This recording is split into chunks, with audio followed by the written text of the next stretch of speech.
There exists a question that has crossed centuries of spiritual seeking, one that many have not yet fully grasped.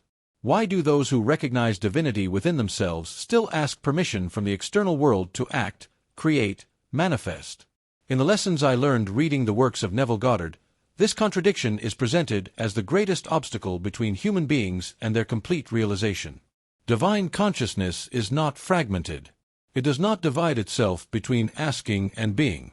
When someone truly recognizes they are God in human form, all external permission becomes unnecessary, because everything is already present within.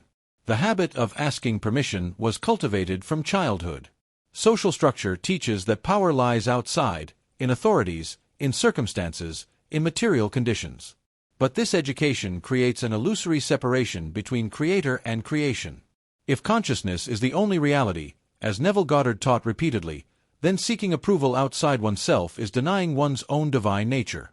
It is living as a beggar when one is a king. It is forgetting that the kingdom is already within, awaiting only recognition. How many times has the feeling of powerlessness already prevented a transformation from happening? This powerlessness is not real. It is merely the result of years of conditioning that taught looking outward for validation. The truth is that nothing outside consciousness has power over it. The outer world reflects inner states. When someone asks permission, they are declaring that another has authority over their reality. But if consciousness creates, who could have more authority than the one who imagines? The necessary inversion is radical. It is not about affirming superiority over others, but about recognizing the absolute sovereignty of one's own consciousness. In the lessons I learned reading the works of Neville Goddard, this recognition is called assumption. Assuming the desired state without asking the world for permission to validate it. Assuming healing without waiting for disease's approval. Assuming abundance without negotiating with scarcity. This is the difference between living as creature and living as creator. What if all spiritual seeking were merely a journey back to recognizing there was never separation? The God sought outside is the same one observing from within. Human form is not limitation, but expression. When this truth penetrates deeply, asking permission becomes impossible. Not from arrogance, but from understanding. There is nothing outside consciousness that can grant what it already is. This is the silent revolution that transforms everything. The law of assumption, as Neville Goddard taught, is not one technique among many. It is the very mechanics of existence. To assume a state is to inhabit completely the consciousness of that state, without hesitation, without negotiation with external circumstances. But here arises the great challenge: how to assume divinity when the habit of asking permission is so deeply rooted? The answer lies in understanding that asking permission is, in itself, an assumption. It is assuming the state of dependency, of separation, of powerlessness. And external reality does nothing else but confirm that assumption. Think of a mirror. It never argues with whoever stands before it. Never denies or approves. It simply reflects. External reality functions the same way. When someone positions themselves before the mirror of life asking permission, the mirror reflects back the need to seek approval. When someone positions themselves as conscious creator, assuming the state without asking validation, the mirror reflects that sovereignty. The mirror has no choice. It simply is. How many opportunities have already been lost waiting for the world to say, yes? This waiting is an illusion created by the belief that power is distributed among many, when in truth it is concentrated in one's own consciousness. In the lessons I learned reading the works of Neville Goddard, imagination is presented as God in action. To imagine is not to fantasize. It is to construct realities. When someone imagines while fully assuming the desired state, without asking permission from the past or from circumstances, they are exercising divine creation. Bruce Lipton, in his studies on epigenetics, demonstrated that cells respond to the internal environment created by perception and belief. It is not the external environment that determines genetic expression, but the interpretation that consciousness makes of it. This scientifically confirms what spiritual teachings have always known: the internal governs the external. When someone asks the world for permission, they are signaling to their own cells that power lies outside. And the body responds accordingly, maintaining states of limitation. Most people live as if life were a series of locked gates, waiting for someone to appear with the keys. But the truth is there never were gates. Only the belief in them. When consciousness awakens to its creative nature, the gates disappear. Not because they were knocked down, but because they never existed outside the imagination that created them. To assume divinity in human form is to recognize that the keys were always in one's own hands. That all necessary permission was already granted by the only authority that exists, the consciousness that says, I am. The concept of I am is the foundation of all manifestation. When someone says, I am, they are not merely identifying themselves. They are declaring the name of God within. In the lessons I learned reading the works of Neville Goddard, this understanding is central. Everything that comes after I am becomes reality. To say, I am limited, is God declaring limitation. To say, I am powerful, is God declaring power. There is no separation between the declarer and the declared. Human form does not diminish this truth. It expresses it. But why do so many hesitate to fully assume the I am without asking permission? Because they were taught that humility means denying internal power. That recognizing divinity is arrogance. This distortion has kept entire generations trapped in states of submission to circumstance. True humility is not denying what one is. It is recognizing that all share the same divine essence. It is understanding that assuming conscious power diminishes no one, because each consciousness is sovereign in its own universe of experience. Where is the power that moves stars, if not in the same consciousness that moves thoughts? Quantum physics revealed that the observer affects the observed. That consciousness collapses possibilities into specific realities. Greg Braden dedicated years exploring how belief and emotion interact with the quantum field to create measurable results. This is not vague mysticism. It is science confirming spirituality. When someone asks permission before creating, they are inserting an external observer where only their own consciousness should be. Imagine a theater where a person is simultaneously scriptwriter, director, and lead actor. It would be absurd for that person to stop in the middle of the scene to ask the scenery for permission to continue acting. The scenery has no will of its own. It exists to serve the play. Similarly, external reality exists to express internal states. It does not govern. It obeys. When someone understands this deeply, asking the world for permission becomes as nonsensical as asking the mirror for permission to reflect. What if all frustration were merely the result of trying to be creator and creature at the same time? This duality is impossible to sustain. Either one assumes the state of conscious creator, or one lives as effect of circumstances. In the lessons I learned reading the works of Neville Goddard, this choice is not made once. It is made every moment, with every thought, with every imagination. To assume divinity in human form is to choose, repeatedly, to inhabit the state of cause instead of the state of effect. It is to stop asking and start decreeing through I am. In Genesis chapter 1, verse 27, a revelation is found that completely transforms understanding of human nature. So God created man in his own image. In the image of God he created him. Each word of this passage carries weight that goes far beyond traditional religious interpretation. When this verse is understood through the lessons I learned reading the works of Neville Goddard, the truth becomes inescapable. There is no separation between creator and creature. The image is not physical appearance. It is creative essence. In his own image means endowed with the same capacity to create through consciousness. If God creates by imagining and declaring, and human beings are made in God's image, then human beings also create by imagining and declaring. There is no exception. There is no limitation imposed by physical form.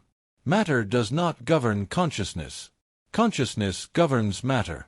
To ask the material world for permission to create is to completely invert this divine order. It is to place effect above cause. It is to deny the very image in which one was created. How many times has the pain of feeling separated from God already brought despair? This separation never existed. It was merely a forgetting of the truth recorded from the beginning. When sacred text declares that human beings were created in God's image, it is not making a conditional statement. It does not say, will be created, or can be created. It says, created. Past tense. Done. Complete. Divinity is not something to be achieved through penance or external seeking. It is the original condition, awaiting only conscious recognition. Neville Goddard taught repeatedly that assuming the desired state is inhabiting God's consciousness manifesting itself. When someone assumes health without asking disease for permission, they are exercising the same creation described in Genesis. When someone assumes prosperity without negotiating with scarcity, they are using the divine image to create. It is not arrogance. It is correct application of spiritual law. It is recognizing that permission was given at the moment of creation. Not by another, but by the very consciousness that originates everything. The external world will constantly try to convince that its approval is necessary. But this is merely the reflection of an internal state of doubt. When doubt is dissolved by conscious recognition of internal divinity, the world has no choice but to reorganize itself. It cannot do otherwise. It is subordinate to the consciousness that observes it. This is biblical truth applied. Created in God's image means creators through consciousness. No external permission was ever necessary. It has always been an illusion maintained by forgetting this fundamental truth. When awakening to creative consciousness happens, entire reality changes texture. What seemed solid and immutable reveals itself as malleable, responsive to internal state. In the lessons I learned reading the works of Neville Goddard, this awakening is not a distant mystical event. It is the simple and direct recognition that imagination shaped everything that exists in personal experience. Each relationship, each circumstance, each limitation or abundance was born first in a state of consciousness. And if it was born from consciousness, it can be transformed by the same consciousness. Creative responsibility is both liberating and frightening. It means no one else can be blamed for life's conditions. Not parents, not society, not the past. Everything reflects states assumed consciously or unconsciously. But this responsibility also means absolute power. If consciousness created, consciousness can recreate. Not by asking permission from what was already created, but by assuming a new state and inhabiting it completely. When someone lives from a state of internal abundance, external abundance has no choice but to manifest. What would life be like if each morning began not with worry, but with conscious assumption? Imagine waking and, before checking external circumstances, assuming the state of one who already possesses everything desired. Feeling the fulfillment. Inhabiting the gratitude. Living as if the desired were already accomplished fact. This is not pretending. It is conscious creation. It is using imagination the same way God uses it, to bring into existence what is not yet visible. Human form does not prevent this. It is the vehicle through which this is expressed.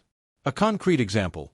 Someone who desires healing but lives asking the diagnosis for permission to feel well is creating from the state of disease. The diagnosis is effect, not cause. The cause is in consciousness. When that person assumes the state of perfect health, feeling healed before external evidence appears, they are exercising divine creation. The body responds. Cells reorganize themselves. Not because disease gave permission, but because the consciousness governing the body changed state. This is practical manifestation, not abstract theory. Another example. Someone who desires to transform relationships but waits for the other to change first is asking external circumstance for permission.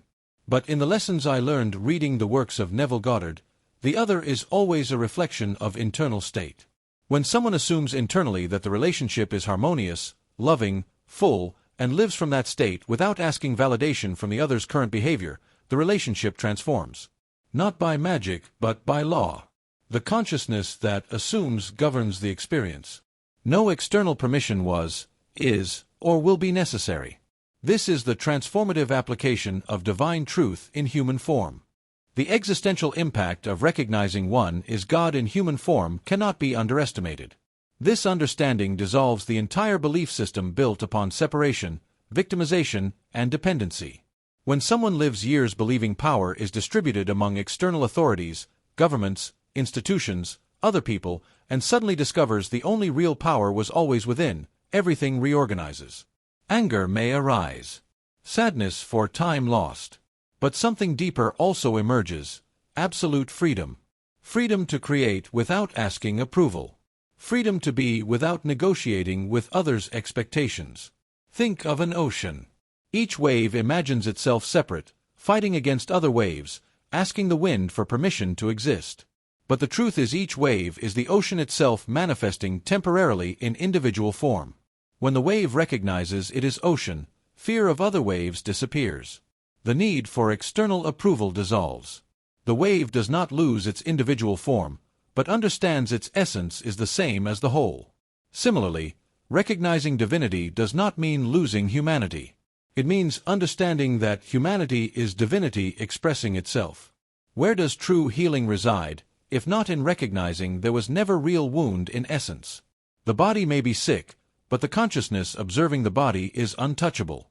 Circumstances may be challenging, but the consciousness creating circumstances is sovereign. In the lessons I learned reading the works of Neville Goddard, this distinction is crucial. The human experience is not denied. It is recognized that human experience is created by divine consciousness. And what was created can be recreated.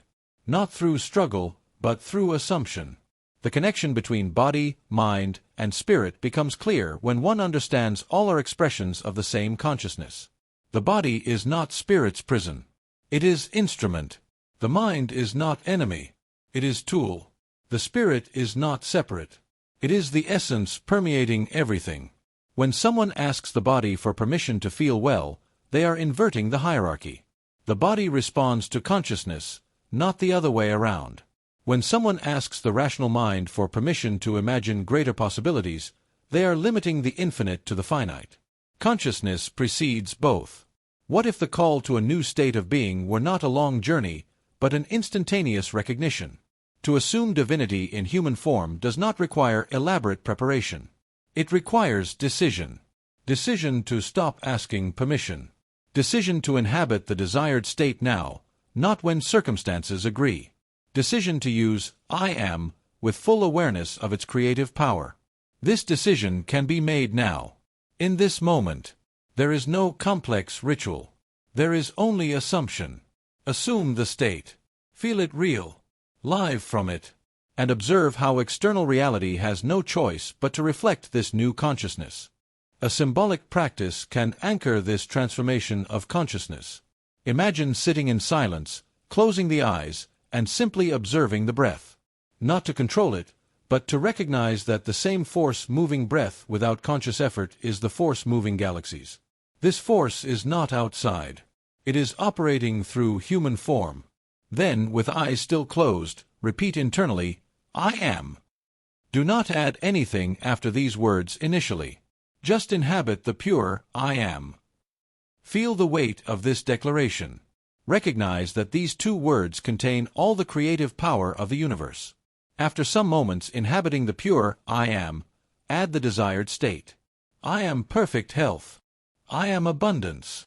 I am love. I am peace. But not as empty affirmation. As recognition of something already true in consciousness. Feel this state as if already completely real. Do not ask the body for permission to feel health. Do not ask bank accounts for permission to feel abundance. Assume the state completely, independent of any external evidence. Inhabit this consciousness until it becomes more real than visible circumstances. How many times will doubt try to interrupt this practice? It will come. The rational mind will question. Circumstances will seem to contradict. But this is exactly the opportunity to exercise creative sovereignty. Not by fighting doubt, but simply by returning to the assumed state. Repeatedly, patiently, until internal state is stronger than any external condition. In the lessons I learned reading the works of Neville Goddard, this persistence in state is what seals manifestation. Not effort. Persistence. Faithfulness to assumption. If this message touched something deep, consider subscribing to the channel and activating the bell. Not from obligation, but because you recognize this journey of conscious awakening deserves to be continued. Each video is an opportunity to deepen recognition of divinity in human form. Share this truth with someone still trapped in the cycle of asking the world for permission. Not to convert, but to offer a perspective that can liberate. Comment below, what external permission are you ready to stop seeking? What state do you choose to assume now, independent of any external approval? The final truth is simple and absolute. There was never separation between creator and creation. Human form is not limitation of divinity, but expression of it. Each moment offers the choice to live as effect or as cause. Asking permission is choosing to be effect. Consciously assuming the desired state is choosing to be cause. There is no middle ground. In the lessons I learned reading the works of Neville Goddard, manifestation is not mystery reserved for the chosen few. It is law available to all who recognize their divine nature. The I Am dwelling in each consciousness is the same I Am that created universes. There is no greater power. There is no higher permission. Everything necessary was already granted the moment consciousness awakened and said for the first time, I am.